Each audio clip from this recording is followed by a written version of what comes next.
Happy Motivational Monday. Thank you for joining me today. If you are joining me today, if you are, part of my accountability with these sessions is to let me know that you are here. Where are you from? I'd love to think that you're shaking on your machine as we speak, but if you said that, I wouldn't know the difference on this end. I like being here Mondays. It's the start of a new week.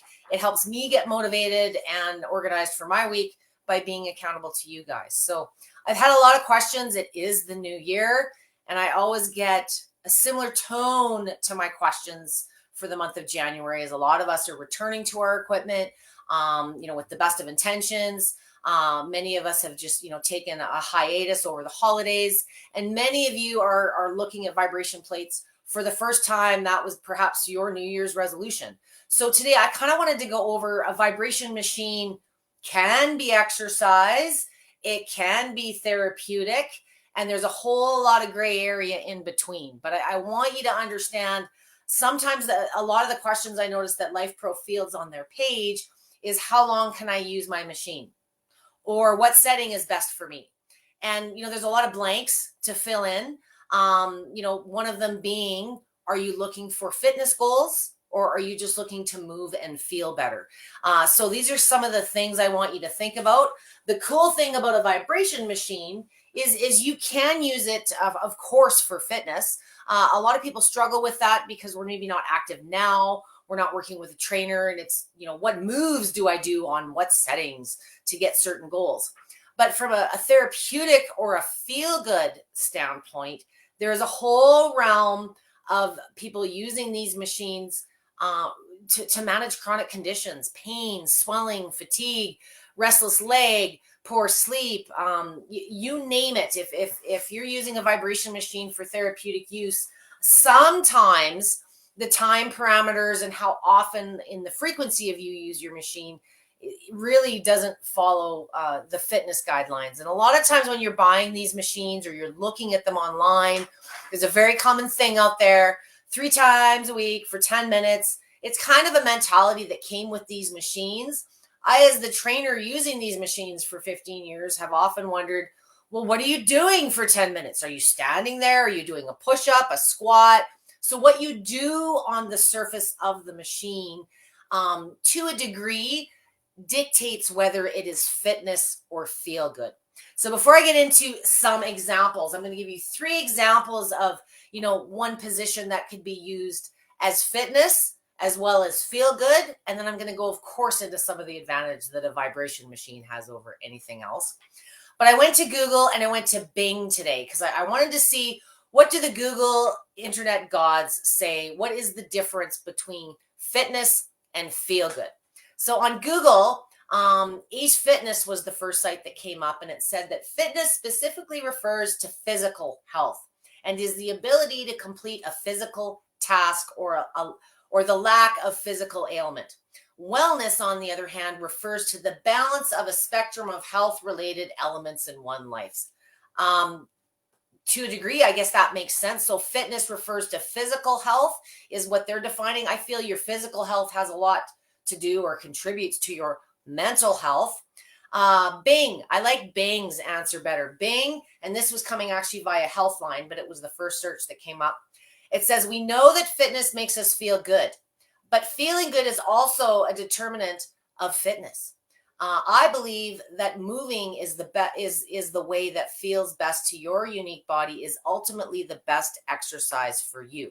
So what you do as a sport, what you do for an activity has to resonate with you as a person. Anyways, because you may crave it, you'll keep going back for it. So rather than forcing a habit, the habit will develop naturally. The reason I like this is it supports my lectures of using a vibration machine, and many of my clients are dealing with poor mobility, symptoms, pain, things like that, where, they have every discipline and desire to get fit and be active, but their body simply isn't in a position to carry them forward in that type of a routine yet. So instead of getting into a vibration machine demo just yet, I want to give you an everyday comparison that I run into all the time. So a lot of times I'll have doctors call me And if any of you are watching today, I apologize, but I am going to use you as an example. Doctors or medical folks, and they're not any more familiar sometimes with the machines than you guys are. And it's, well, how often can I use the machine? Well, it depends on what you're using it for. So if let's go for an example of going for a walk. If we're going to go for a walk is a very different activity than a run, although you're moving your body in a very similar fashion. You may go for a walk 50, 60 times a day between to the refrigerator and the washroom and up the stairs and down the stairs. Walking is a function that we perform every day.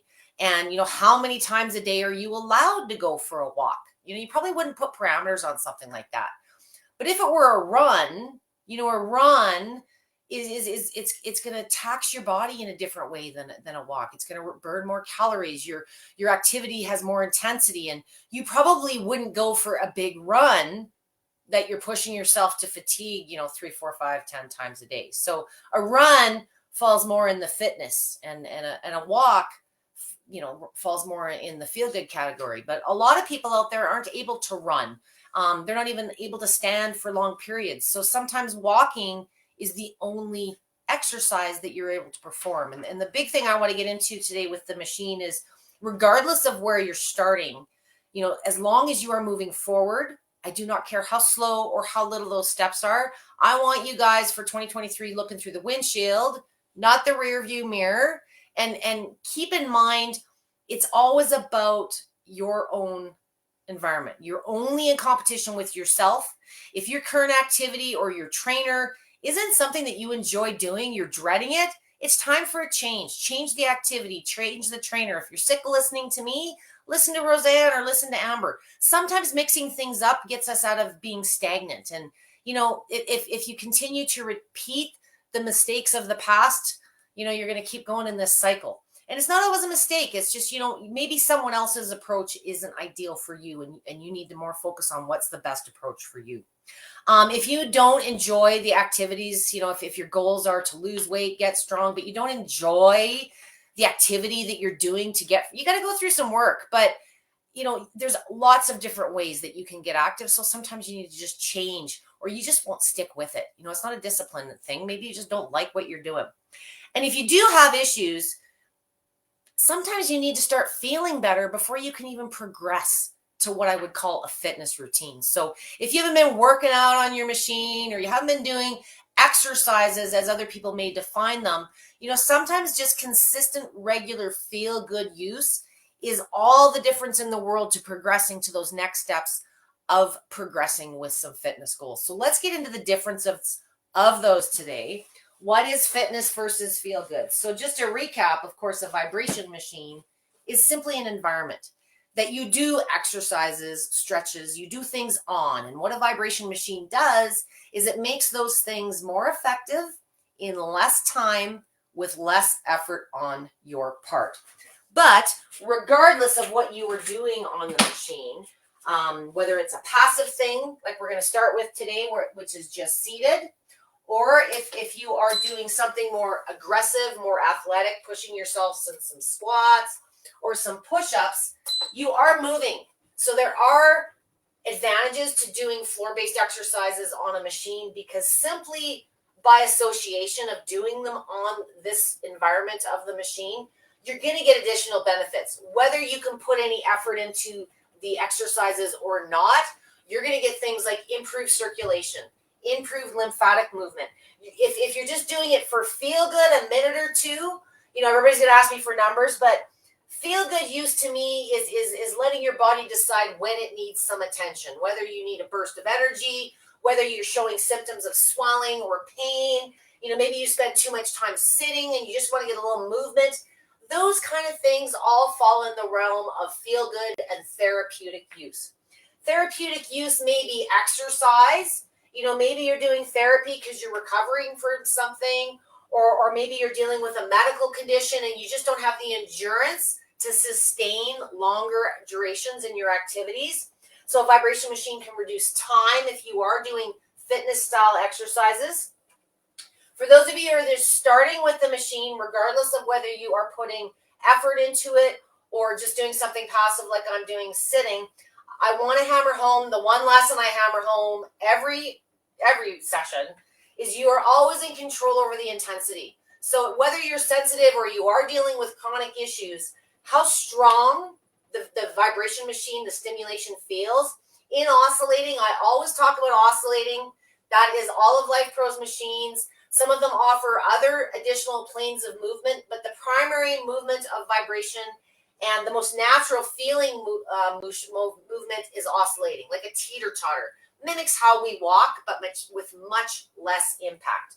So just like a teeter-totter, amplitude, which is a big fancy term for how close or how far apart your feet are, determines how much you are moving. So if you are getting on this for the first time, or you're afraid and you're sitting in a stool, maybe you're not able to bear weight, there's lots of ways you can use a machine and modify exercises, just like if you were modifying exercises at therapy or in home therapy because you're not able to bear weight yet. The machine, again, is just an environment. So with your feet closer to the center, you are moving less. With your feet wider, you are moving more. And the impact or the amount of movement is more intense, regardless of what speed. The slower range of your speeds, your levels, your frequencies, the slow end, I'm on speed 1 right now. I'm going to do what I always tell you not to do.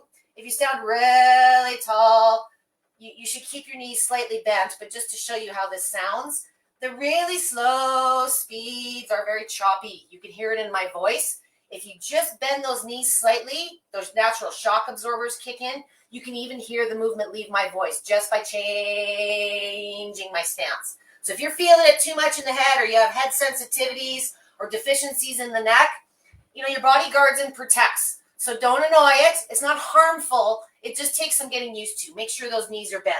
If in this standing position, it feels too strong, this is where we bring the feet closer. I recommend for therapeutic and feel-good use, you really shouldn't be standing much more than hip width apart. If you are doing fitness and you're playing with things like wide squats, or maybe you're doing some martial art types training, you may want to stand with a wider foot placement, but I recommend being into a little bit of a mid squat.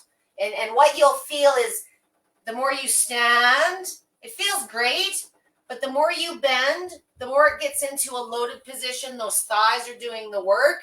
And even if you were doing this on the floor, you would not last as long than if you were just standing. So for those of you that say, how much weight can I expect to lose just by standing on my machine for 10 minutes a day? You know what? You're probably going to notice some initial weight loss just through, your functioning. Your system gets moving better, your circulation and your lymph. But if you're really looking for big fitness gains, long-term things like bone density gains, strength gains, substantial weight loss, you will need to progress to positions that are more fitness related. The struggle with many of you is maybe you're dealing with a new knee, or you need a new knee, or maybe you've got something wrong with your spine or your hips. Very often there are deficiencies that prevent us from doing fitness in the way that we may be used to. So you can still use a machine in a modified fashion to reduce the time. You're getting feel-good benefits, but you can start building slowly and progressing to more fitness. The biggest difference, if I had to define, what is the difference between fitness and feel-good, is you're pushing yourself. So for people, and I have many of these, that call me and say, well, Deb, I did a push-up for 10 minutes and, I don't know what else to do. This is easy. Your body can get used to anything over time, but if you were putting any effort forth, I couldn't do a push-up on the floor for 10 minutes. The machine destabilizes your body to a degree. You're always stabilizing yourself. That's why balance is a very good common benefit that pretty much, whether you have balance issues or not, you won't if you're using a vibration machine for any period of time. It's a side benefit, a side effect. Same with the circulation, the lymphatic movement, mobility. There's a couple of things that whether you're using this just therapeutically or for fitness, you're going to notice some improvement whether you've put effort forth or not. If you want toned arms, you want to get strong, you still have to work towards exercises. They're going to target and challenge those muscle groups. You will change your body when you push muscles to fatigue. What a machine does is it gets you there a lot faster. So for all my ladies out there that want to do push-ups, but that carpal tunnel or that frozen shoulder or whatever above the waist our reason is for not doing push-ups, bottom line is we focus on what's in the jeans, the thighs, the glutes. That's our power. That's our strength as women. We can do squats all day long, but we tend to avoid, or many of us, I shouldn't say everyone, tend to avoid the upper body. And then when we do start, you get this new machine in the mail, you're all excited. If you've never done a push-up on the floor, it is a fitness position unless you're modifying it. So if you're using this because you want to do push-ups or you want to, therapeutically target these areas, just like sitting in the stool, as I showed you earlier, you can reduce the amount of body weight that you're putting into the equation here. So if you want to get some upper body lymph circulation and you want to start building strength, and range of motion allows you to get on the floor, you could do something like this, where I'm on my knees. There's really not a whole lot of body weight going into the equation. I recommend bringing those hands close to the center as a starting point. You can adjust after. And I prefer working with a mid-speed range. Not every range on Life Pro's machines offer the same range. But if your machine goes 60, I want you working in the 30 to 40 range. If your machine goes 100, the 70 to 60 to 70 to 80 range. The point is, what you'll notice when you get going faster, it's less choppy. The really slow speeds are kind of like a Bosu ball, and they have their place. But for therapeutic and fitness use, if you're progressing with this, I think you'll find closer hands and feet and a mid-speed is a better starting point. Everyone says start slow, but nobody talks about where your feet or your hands are. The slow speeds are very destabilizing and very uncomfortable if you're dealing with chronic conditions. So bring the hands closer, bring the speed up a little bit, and just get used to how it feels. If you're dealing with compromised lymphatics, you're recovering from surgery, anything that's affecting you from doing regular fitness up here, you can do this to target swelling, pain. You might use this just as a warm-up before you do some other exercises. If you are doing other exercises for upper body at home, a vibration machine is an ultimate complement for recovery and warm-up. Maybe you don't have the range of motion to get down on the machine. I've done other sessions seated in the stool where you can start targeting upper body. I'm not going to get into too many specifics on variations. I really want to hammer home the difference between therapeutic and fitness use. And fitness, you're going to be pushing for broke. So if you are able to hold a good push-up for a minute, then you're probably ready to progress to a harder push-up. If I'm going to give you a number on the fitness side, you should be pushing for fatigue within any one position within a couple of minutes, regardless of what setting. And everybody's conditioned differently. But if you're not fatiguing within 2 minutes, you need to look at making the position more challenging or mix up your settings. The body gets used to anything after a period of time. With a push-up, maybe it's just a matter of elongating the body and getting a little bit more body weight into the equation. Maybe it's widening up your hands a little bit. There's all different ways to progress and make the exercise more challenging. If you don't work with a trainer now or haven't spent any time in a gym, sometimes that's a good investment in your time, just getting a good structured program. Again, the machine is only an environment. So a lot of times where I know many of you struggle, I did years ago when I got into this, sometimes we need a coach. None of us are fitness, most of us aren't fitness experts. Most of us are certainly not doctors. And if you are dealing with a deficiency and you want to use your machine for therapeutic use, it's not uncommon that maybe they don't understand how it would be applicable. But again, it's just an environment. So if you do have a sheet of exercises that you're supposed to be doing at home now, I assure you they're a lot more fun, a lot more effective, and they're going to take a lot less time incorporating your plate, even if you're doing some of them. For my gym goers that, maybe that is your thing. You like to go to the gym. You like to do weights. Some of us like to go to the gym for the accountability, the social aspect. If you have a plate at home, therapeutic use would fall into your warm-up. and you're wind down. Maybe you're just using the machine for a few minutes before you go to the gym or before you head that class, or maybe you're using it after the fact. 2 to 3 minutes as a warm up and a recovery, which falls under therapeutic use, is a great way to use your machine in complement. And if you're using it for minimal time, just for therapeutic benefits, guess what? You can use it more often. So for those of you that say, how often can I use my machine? I always say it depends what you're doing on it.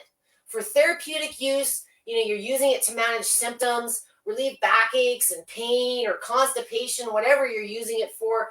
I've got clients using it 5-10 times a day, but they're not pushing themselves. They're using it for a couple, 3 minutes just as a therapeutic tool. If you're working out on it, you're doing push-ups, you're doing squats, you're pushing yourself to fatigue, your structure is going to be very similar to what it might be at a gym. So probably, every other day for certain muscle groups. For my ladies, I like to take a day off on upper body.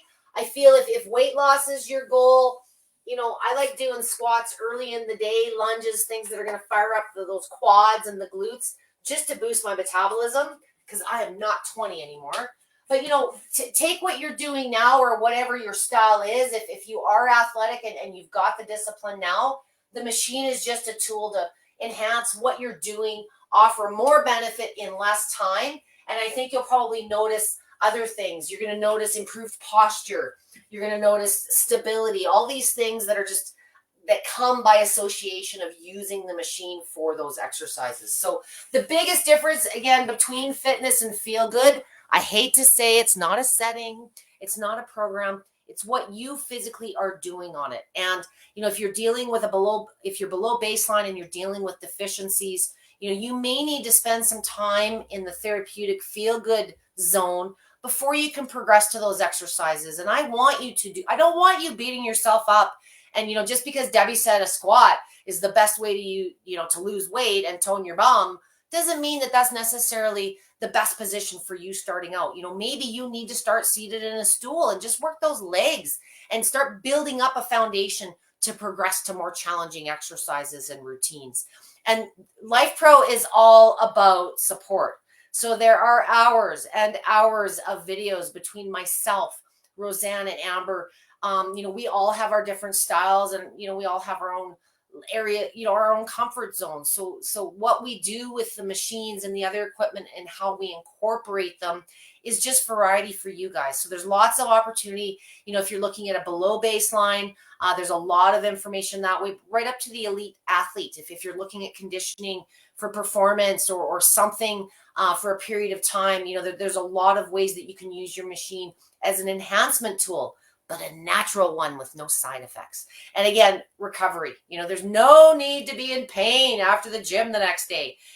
There's so many things that these machines can do from a therapeutic standpoint to complement the fitness, to be the fitness, but understand there is a big difference between fitness and therapeutic use. And it really does, it's an individual thing. Like I say, you need to find something that's going to motivate you.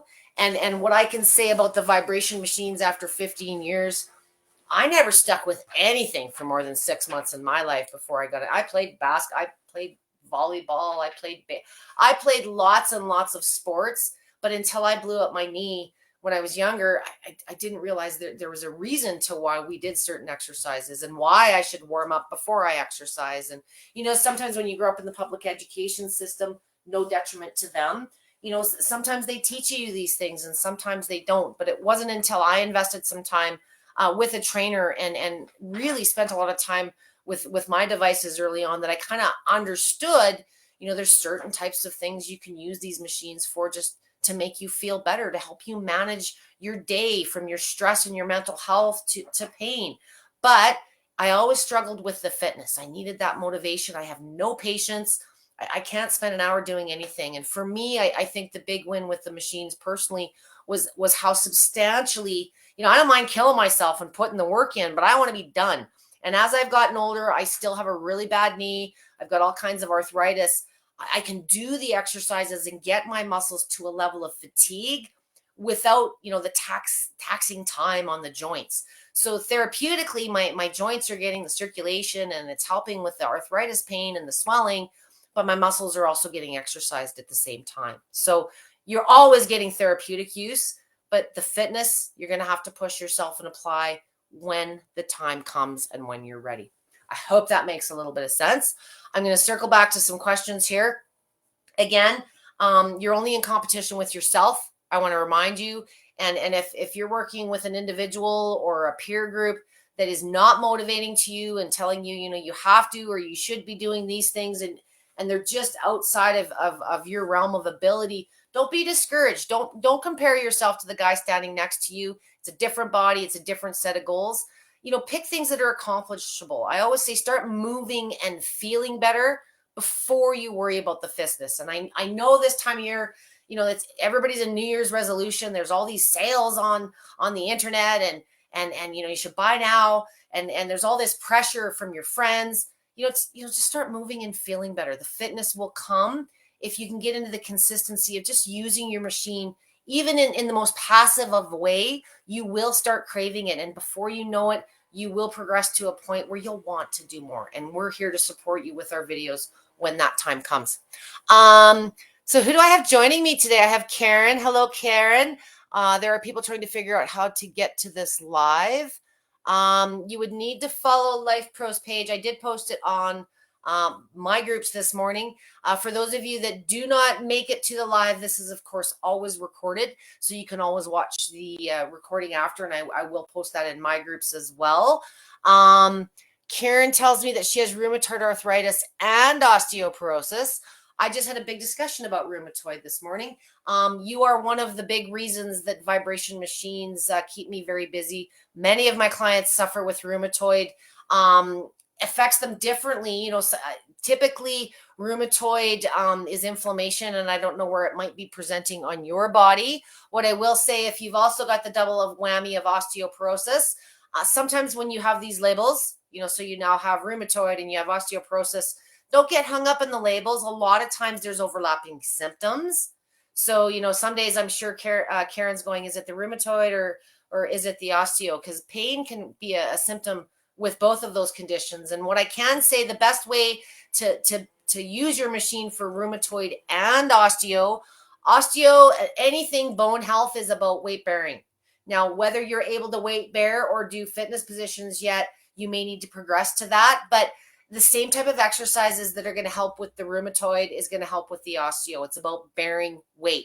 So for the rheumatoid, is it the legs? Is it the arms? What areas are you wanting relief? I'm going to assume the legs. So standing on the plate, sitting on a stool and putting the legs on the plate maybe for a bit before you stand on it. Any time you can spend bearing your weight is going to boost and improve that bone density. If you can do things like squats and start progressing into that, that's going to engage more muscle fiber. Certainly going to help with if it's big firing leg pain for the rheumatoid. But by engaging those muscles to pull on those bones, it's going to further the bone density, the bone flexibility, other terms, and progress. So the big key in my experience, I don't care what the studies say, bone density happens when you show up consistently. So if you're only able to do it for a couple, 3 minutes because the pain is so bad, sometimes with rheumatoid, you have good days and bad days. Do what you can when you can. It's consistent, regular use where I see the bone density results, not the program that they did or how hard they were working out. So consistently bearing our weight. We live in a society where we do less, and some of us are on medications that contribute to a further decline in the bones. So bearing weight in an environment that superficially increases our exposure to gravity. Our body builds bones because of our relationship with gravity. When we stand, we don't feel it, but we're resisting the gravitational pull of the earth. Well, a machine superficially increases that a bit, so you're getting more exposure in less time. And that's where some of the accelerated benefits you're seeing with bone density in particular are coming from. And that is a longer term thing. I think if you search bone density in the VIP group, you're going to see a really awesome testimonial from a couple of weeks ago. If you haven't had a recent bone scan, make mental notes. Those are some really good indicators. If all you've added is the machine, but certainly also for the rheumatoid, use it when you need to manage symptoms. I don't care if it's 5-10 times a day for a couple of minutes. Use it to manage, especially if there's pain and swelling present, I think you'll find it's going to offer you a lot of relief, reduce the intensity in the feet. Okay, let me see who's next here. Hello, Miss Kim from Campbell River. Nice to see you. I think you have fibro rheumatoid. There's so many conditions out there, but a lot of times the moves are the same. It's the body part that you're focusing on more than the condition, guys. The invite link was disabled. Oh, I'm so sorry. That might have been me. I always try to share the lives. Even though I'm not on Life Pro's page, I do try to share the event once they've got that set up. So I'm glad you found it. I'm still rambling. Big surprise. Karen has the waiver. Nice choice. My recommended movement style is oscillating for everything, which is what you have. The control with that, Karen, is the foot or the hands. So I think if you're fearful or if you're having a lot of pain, crank it up. Don't be afraid, but reduce the distance between your feet. And I think you'll find it's smoother, it's more comfortable and much more tolerable. And then progress accordingly. Facebook user, what about someone that has T1D and suffers with neuropathy? I'm assuming the feet. Neuropathy presents in different ways. If you are in pain versus no pain, or you're lacking sensation, that very often improves with the boost of circulation and lymph that you get. If it's the feet, obviously you want to have the feet in contact with the plate. But if the neuropathy, sometimes with neuropathy, it's not a pain or a lack of, it's a fear of falling because your balance has been affected due to that sensation variance. So if you're scared to death and you have a machine and you haven't used it yet, please don't be afraid. Get started seated on a stool. I've done a couple of sessions and just start working the feet. A lot of times when I'm working with my clients specifically with neuropathy in the feet, just by getting some blood and some circulation going, you may notice an intermittent improvement. And you can stand on the machine after you've had a bit of a warm up with more confidence because the sensation is better. If you're dealing with severe pain, sometimes neuropathy is due to a condition, but sometimes it's because your body just doesn't want to deal with it anymore. Sometimes as we regain sensation, very commonly you get like a pins and a needles, which is just a new user thing. Everybody experiences that to a degree, but it'll be more prominent if you're dealing with lots of scar tissue or nerve damage. You may notice in the feet that it's painful, and most people would be discouraged by that. But me as the trainer, if you're feeling pain in little toes and foot parts that you've been losing sensation in, that makes me happy because we're regaining function. But pain, your body sometimes shut those signals off. That's what neuropathy can be. So sometimes there's a period where you're going to go through a little bit of regaining function before the pain eases off. But please stick with it. Reduce the amount of time that you're do it more often when symptoms present, and build up your durations. If it's neuropathy, lack of feeling or numbness, and they're cold and they're getting white, you want to get on if you're getting discoloration in the toes, that's really common with my diabetics. You need to get circulation going and lymphatic movement, and putting your feet on the machine often is a really good way to start targeting that, or foot massagers. Many of you have those as well. Any of the tools that Life Pro sells that will improve circulation, whether it's red life, compressions, you need to get circulation going desperately. If your doctor hasn't already lectured you, I am now. I hope that makes sense, Facebook user. I don't know your first name, but it's a fantastic tool for neuropathy. Progress slowly and use it often until you start feeling comfortable with the device. Can you get the customer service to reply? I don't know what the nature of your request is, Hannah. I know they've been stupidly busy with New Year's between comments. So I don't know if you're looking for customer support through the website or if you are looking for an answer here. Hannah, please just tag me after the fact. If it's something that I can help you with, I'll certainly try. I don't work for Life Pro in the form that I can pick up the phone and tell their support folks to phone you. I do support them as a trainer and definitely promote their brand. If it's something I can help you training related, just tag me and I will help you. Otherwise, Jen, I'm going to have you please just notice Hannah's comment and see if we can't get some help. I wish I could give you a better answer, Hannah, but I'm kind of captive while I'm on this live until I get through the session. Thank you so much. I'm a mail carrier, so I move a lot. Oh, so I get it, Karen. You have no choice but to move. So if I were you, girl, 2 minutes before you head out the door with your shoes on, whatever you're ready to go, just give those legs some attention. I think you'll also find if balance is starting to be compromised and you don't feel as stable, a lot of my pediatric users and my therapists will use the machine just for a minute or two to improve balance.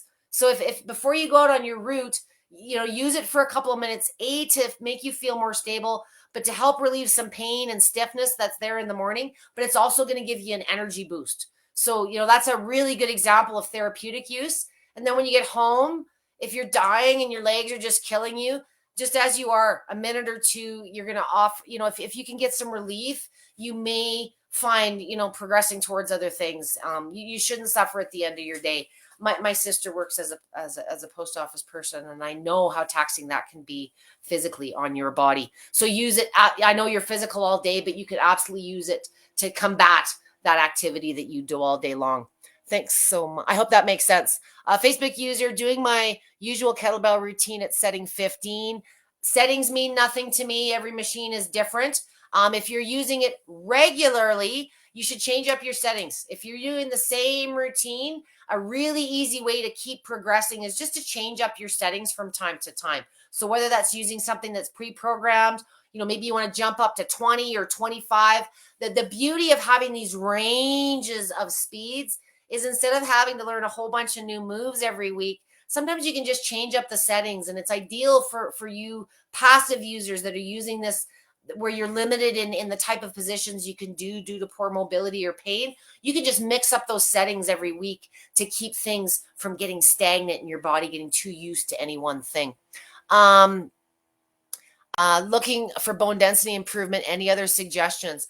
I did talk a lot about bone density, and the key with bone density is weight bearing activity.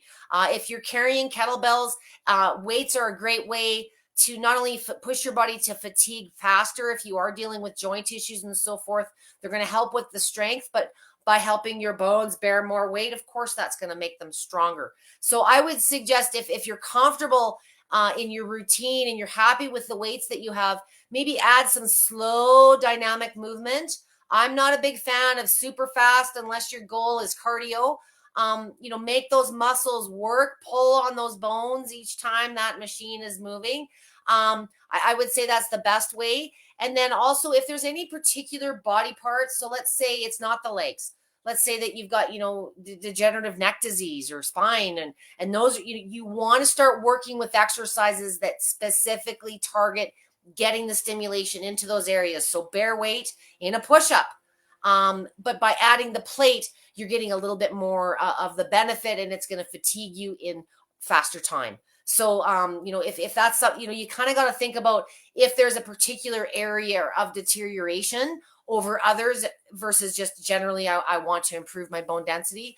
I'm very proud to say in my 15 years of working vibration machines, I have seen osteopenia go to osteoporosis to you don't have anything at all. And I take no credit for that. That is my clients showing up and doing it consistently. Again, the key with bone density is consistent, regular weight bearing activity. For those of you that can't weight bear or can't for long durations, absolutely a combination of passive, where you're seating and maybe standing when you're ready, or a combination is certainly better than doing nothing at all.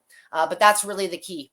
Thank you for sharing that. And I'm glad you're using kettlebells. And, spice variety is the spice of life. I am using my Rumblex daily.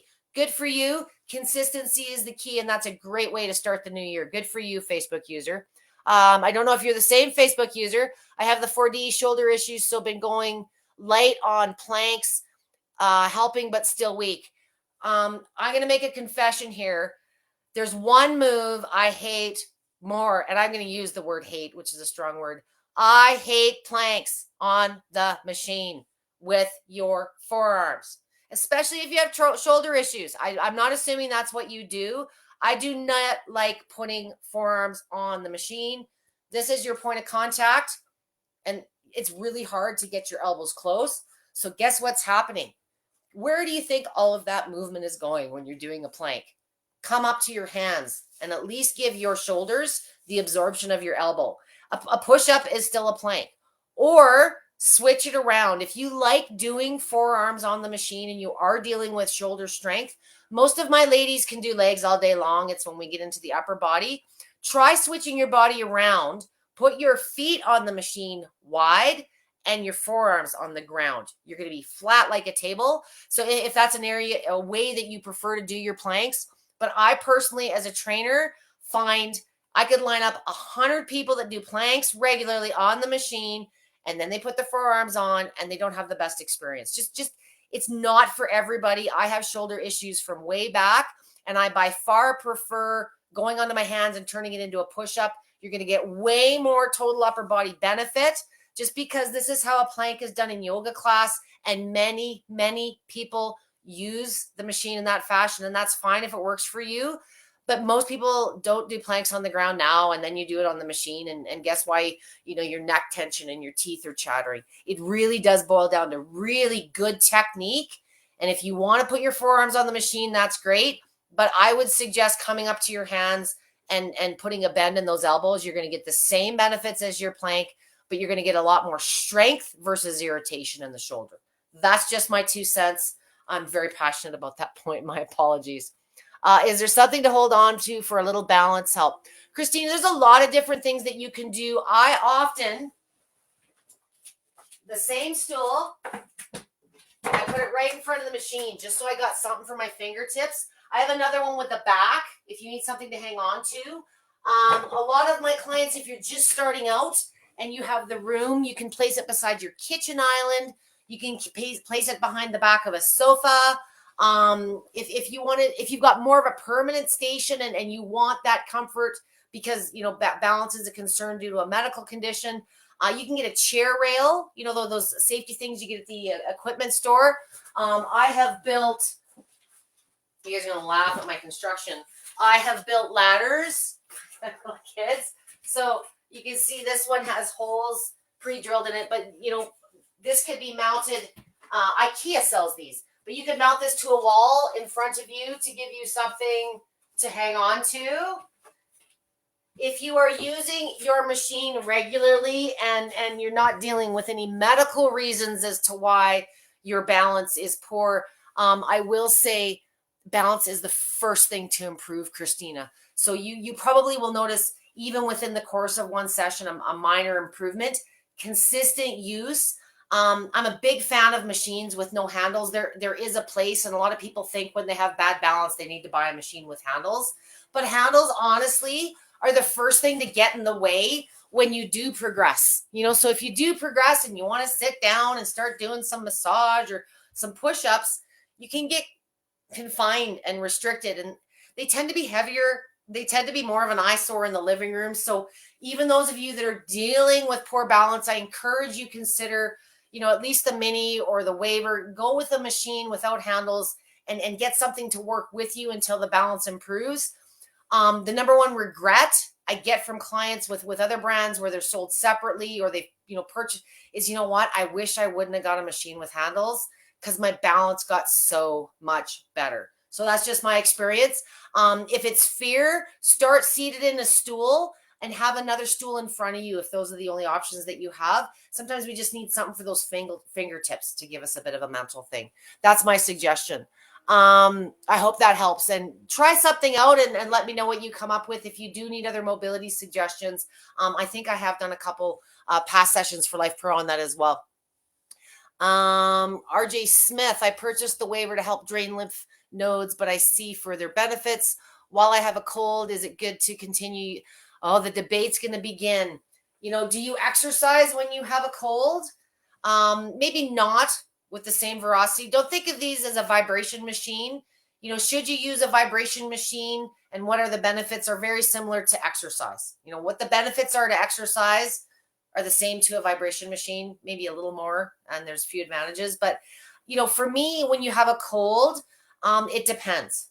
So for me, sometimes getting a little bit of lymph moving actually feels good, but I wouldn't work out and kill yourself and push yourself if you're not well. So don't push yourself if you're, you shouldn't drain yourself further. But a lot of my clients that are dealing with chronic issues, it gets painful to sit and be inactive for too long. And if you've been using your machine regularly and you know the relief it gives you, you're probably craving it a little bit, RJ. So, everybody's different in what their tolerance is, but if it's really congesty in the head and so forth, avoid, upper body positions. It tends to be, more annoying when you're congested, if you will. But a lot of my clients like to sit on it. They do like to stand on it, even just put their feet on it just to get a little bit of lymph. One of the things that a vibration machine does is it really helps you recover, and it does help with immunity health. So it's kind of logical that it might help you manage your cold. But if you're asking me if you can work out and exercise, perfect question for today. I would, feel free to use it for some feel good stuff if it feels all right to you, but I would back off the fitness until you're feeling more yourself. You don't need to drain yourself further, if that makes sense. Facebook user had osteoporosis induced by a drug. I won't name it on camera, but I have improved bone density using my Rumblex since 2021. I had a bone density test done, and the tech asked, "Why are you taking this medication?" After reviewing it, the doctor told me to stop taking. Woohoo! But I know it's done. Thank you for validating what I have seen.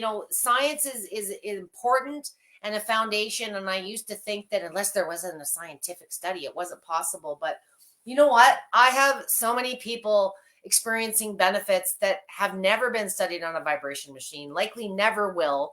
And guess what? A vibration machine is a natural alternative that actually improves your physical health.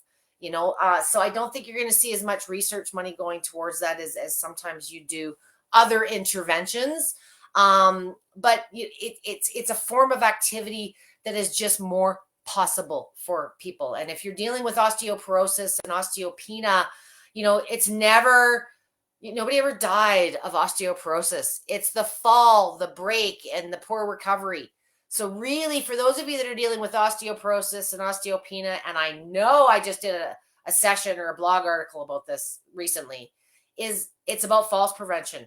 Really, what you need to be focusing on and why you should be using your vibration machine. Forget about bone density. You need to get stable and you need to have better balance to avoid the falls and the breaks. And once you're feeling more stable, guess what? You're going to start doing more weight bearing things, which is long term going to improve your bones. It's kind of a cycle effect. So I hope that helps.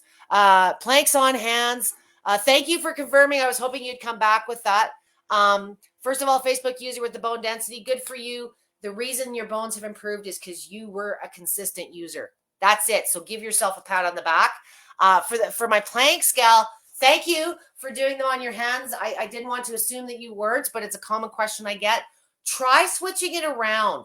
So if you're doing a reverse plank, which is your feet on the machine and your hands on the ground, sometimes for our ladies, it works better because we've got more endurance in the legs when we're starting out, but it's way less invasive on the upper body. So try upper body on the ground, but speed-wise, really slow. A plank or a crunch is one of the few exceptions where I actually recommend a slow speed. I never recommend a slow speed because it destabilizes you, and I don't want all my osteo people falling off the damn machine.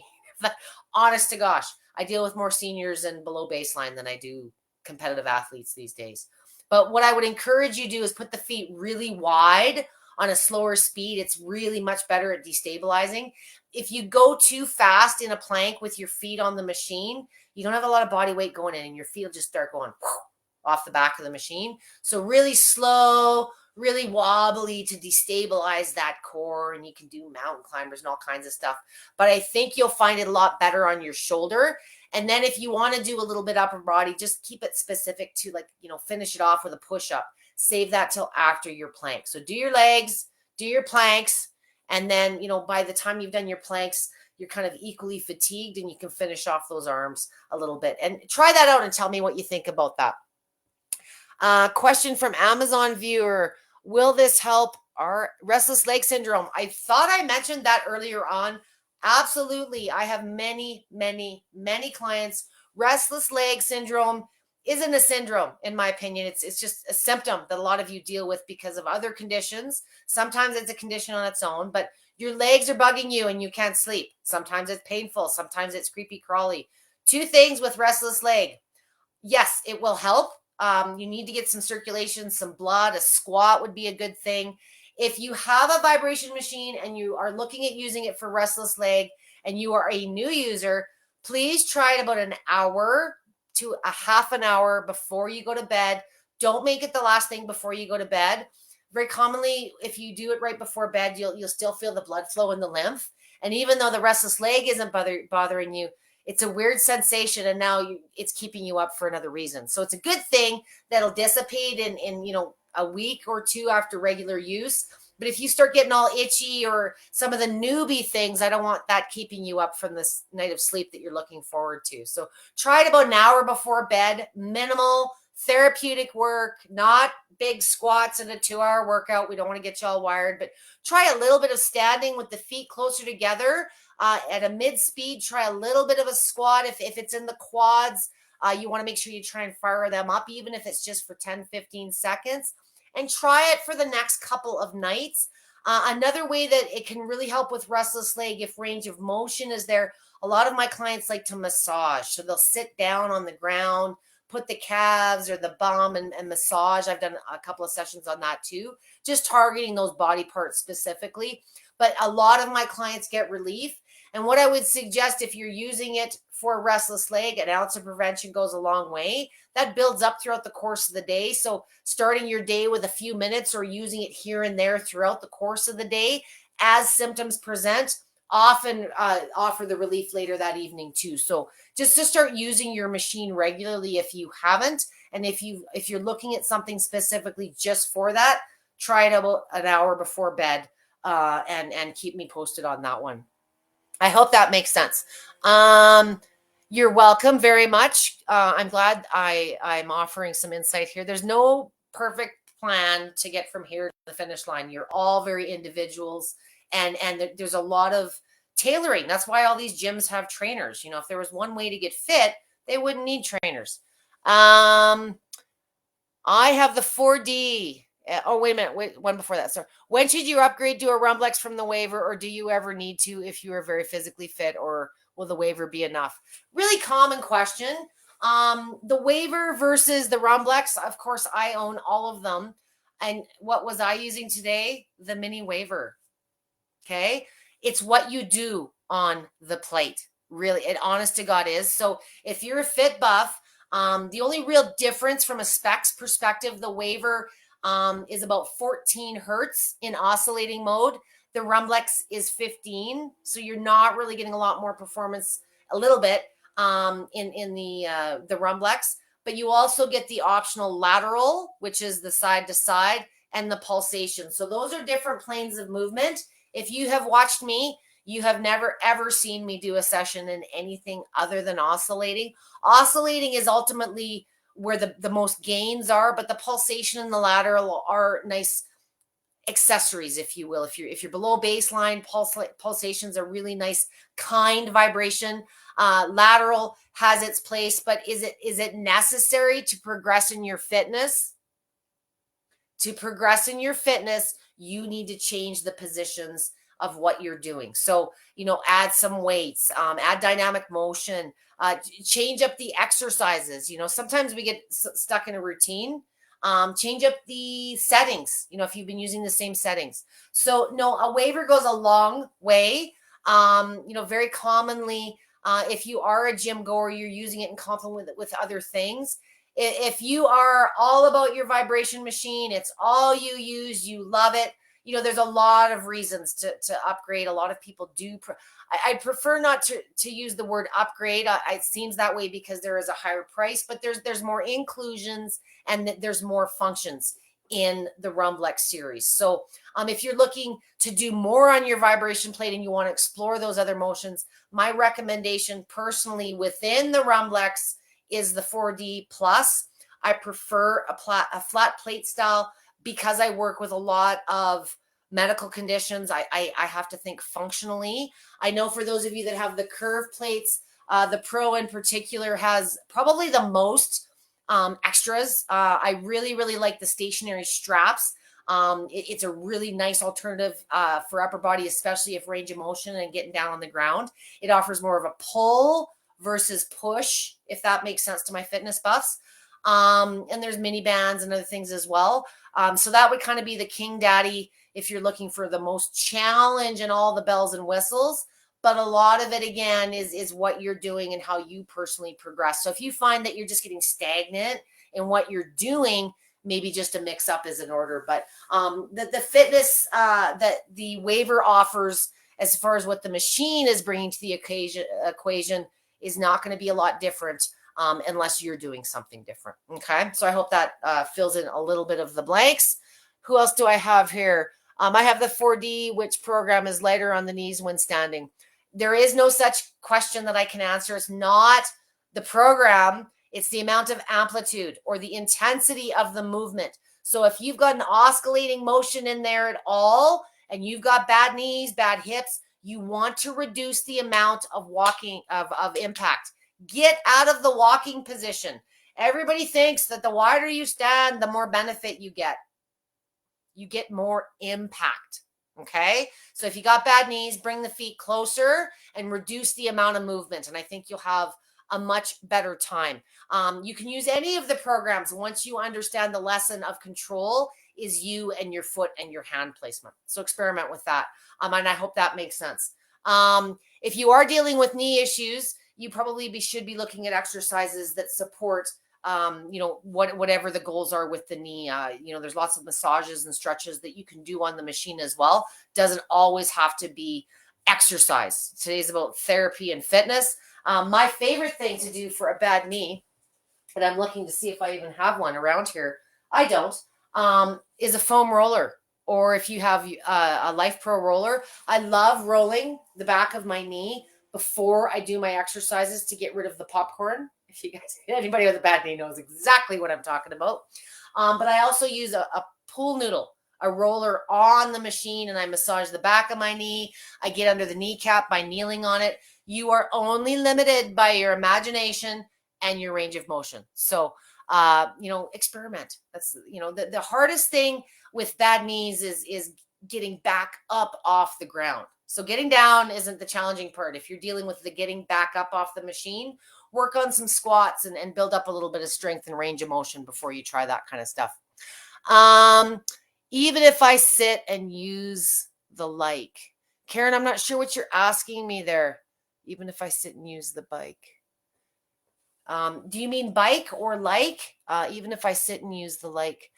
Karen, I'm not sure what you might be asking me. If you're still here, please just clarify your question. If you're asking about sitting on the machine and using it in complement with your bike, why not?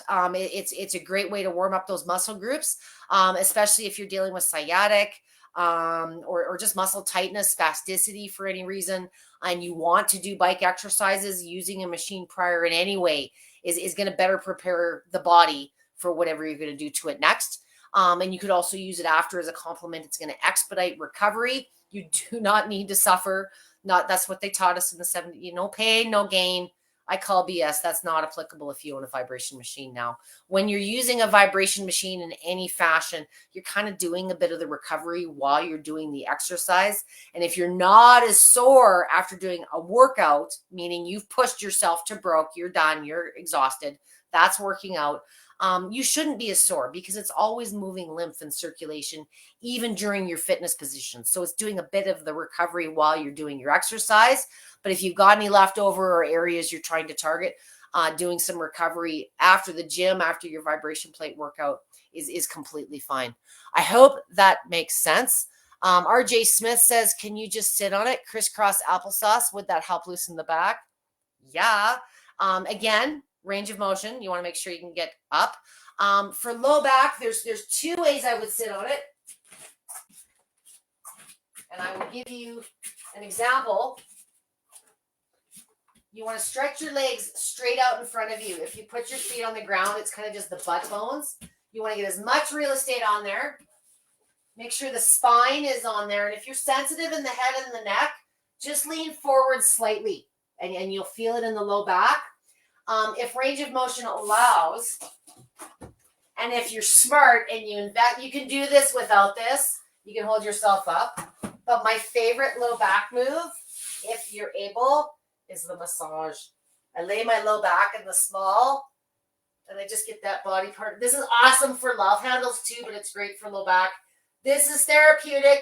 You only need about a minute to 2. You don't need 10 minutes for any of these things. Another really good way for low back, if you're already down here and you can use the step or just put your hands on the ground, put a mat on the machine to pad up your knees and get into a cat-cow.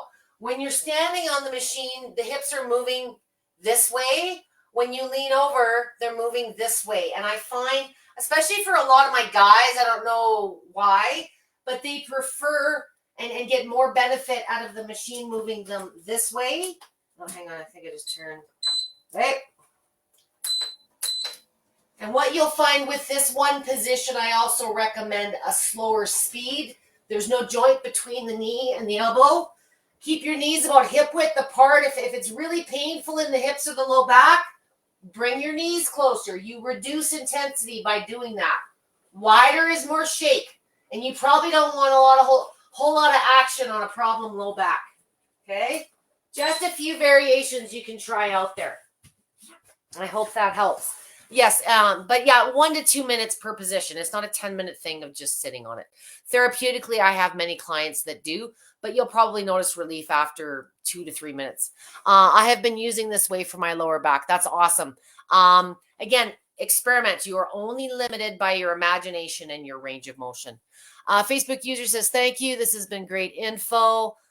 Thank you. I appreciate that. Marcia has been using this, and RJ Smith, you're welcome, and I hope you experiment. Like I say, there's never one move that works perfect for everybody. I'm sorry I never have a black and white answer, but you're all dealing with different bodies, different tolerances, different deficiencies. But, if I don't make the right suggestion as far as a position the first time, sometimes it's experimenting. You go to a therapist and you do some stuff for a while and that doesn't work, and you've got to try different things to see what's the best for your needs and your situation. So again, feel good versus fitness. There is a difference, but sometimes you got to feel better before you can get to the fitness. And that's one of the most amazing ways that you can use your vibration machine. Whether you're dealing with a current medical issue or not, do what you can when you can. Start moving and feeling better. And I think you'll find very quickly the rest is just going to be a ripple effect. I thank you all for joining me. Thank you for the info on restless legs. Keep me posted on that. I've probably done a session. I've done a session on everything at some point, but a lot of times it's so hard because there's so many questions. There's so much volume starting to come to the VIP group in particular. Don't be afraid to search. A lot of times I wasn't here forever. Amber was around a lot longer before I started doing videos with Life Pro. And sometimes I'm curious about, people will bring things up and I'm not necessarily doing a session about it, but I want to be able to answer your question. If you go into the search in the videos on the main page or on the VIP page and just search restless leg or cellulite or pooping better, like what you'd be surprised how good they are about not only naming but putting proper hashtags and so forth. So usually there's a session that's been done, but we don't remember everything. Sometimes you got to go back and rewatch those just to get a refresher, and with something like restless leg, I'm really hoping with consistent use that you're just not really going to have restless leg anymore. And if you find through therapeutic use with your machine your symptoms are relieved, don't stop doing it. An ounce of prevention. You don't need these things to surface back. If you're using this to relieve symptoms that are sparking from a chronic condition, if you stop sometimes doing the activity, sometimes the symptoms return. So keep moving however you can, and a little goes a long way. Like I say, we may not all be able to run up a hill, but we can start by walking and taking one step forward at a time. Look through the windshield, not through the rearview mirror this year, guys. Thank you very much for joining me. Thank you, Amazon viewer. You like my hair? Oh, thank you very much. It so needs a haircut. It's amazing how much product it takes at 50 to look like this. And I appreciate you guys being here and supporting me on a Monday. I will be here same time, same place next Monday, 5 p.m. Eastern, 2 p.m. Pacific. If you are watching this after the fact, or your head is spinning from my rambling, and you thought of a question after the fact that you'd like me to answer, please just tag me and I will do my best to get back to you within a day or so. Sometimes you're discussing this or you've shared it with someone else and they have a question. Same thing. Tag me. I'm always at Debbie with a Y, and I'll do my best to get back to you, whether it's information related to this session or others that we've done in the past. I'll happily dig that out for you. You guys have a great rest of your day. Facebook user says it's really helped with my swelling from losing one lymph node after mastectomy. I have a very large group that supports what I refer to as fat disorders. A lot of my ladies have lipedema and lymphedema, and it's for many of them, it's their lifeline. When you move, lymph moves. So it's a huge advantage that way, because sometimes going for a walk just isn't. I know it seems crazy, but sometimes even just walking to the bathroom is a struggle for many of you, and I don't want to see you suffer anymore, especially if you got one of these things and you're not using it. So I'm here to motivate you and keep you accountable, and I will see you guys next Monday. Have a great rest of your week. Don't work too hard. Thanks for joining me.